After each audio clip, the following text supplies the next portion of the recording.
Do you think it's possible for other nations who are indeed in this position, if we're talking about, for example, Germany and Sweden, before the next half of this century, they will have a minority of the European population. Do you think it's possible to really put a halt to mass migration and even start maybe remigration within the framework of the European Union? Do you think that reforming the European Union is possible, or do you think that the construct, which obviously very much did away with Christian values, is even possible to reform? Okay, when we speak about demography and the impact of migration, we have to understand that they will concentrate always on the urban areas. So it does not count what is their rate on national basis, because it says nothing. The question is how they are concentrated on urban areas. And the majority in urban areas will arrive soon, sooner than we expect. If you look at the sociological facts in Vienna, which is the closest country, we see the process. How many percentage of the young guys going first time to the school belonging to the migration community or belonging to the original community, so it's obvious. So it's not a nationwide problem first, it's just a regional one. To change the European Union, I think the European Union will change its mind on migration quite soon. I have various and many impressions collecting at meetings recently in the last 6 months. Prior to the Prime Minister Summit of European Union, we regularly have a meeting of anti-migration countries.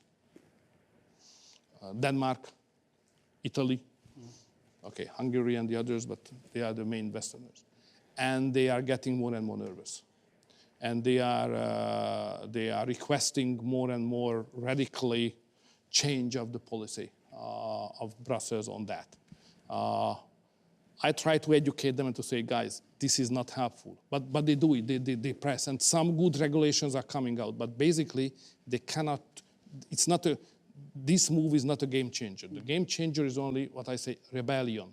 Rebellion. Rebel against the European regulation. Hungary is doing that. So what is the law now in the European Union is totally against what we are doing here.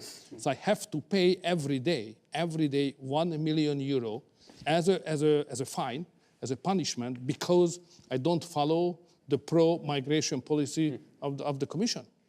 So that's going on, but it's a simple rebellion.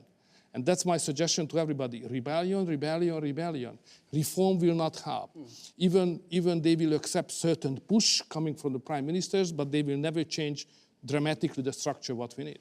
But you have an absolute majority. And I wonder what your opinion is on other European countries, most European countries, in fact, where the right wing is not able to get an absolute majority. Would you recommend to the leaders of those parties to form coalitions anyway and to have watered-down policies, or to say, no, we're going to stay in the opposition? It's not possible. I was talking with FPO, what happened in Austria.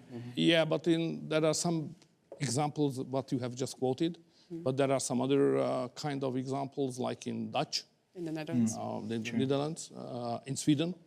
So, without mentioning any concrete countries, because I would not like to criticize anybody. But the fact is that those parties who moved into coalition with others, sooner or later has given up, or have given up their original radical position on migration. So I have rather negative experiences on that.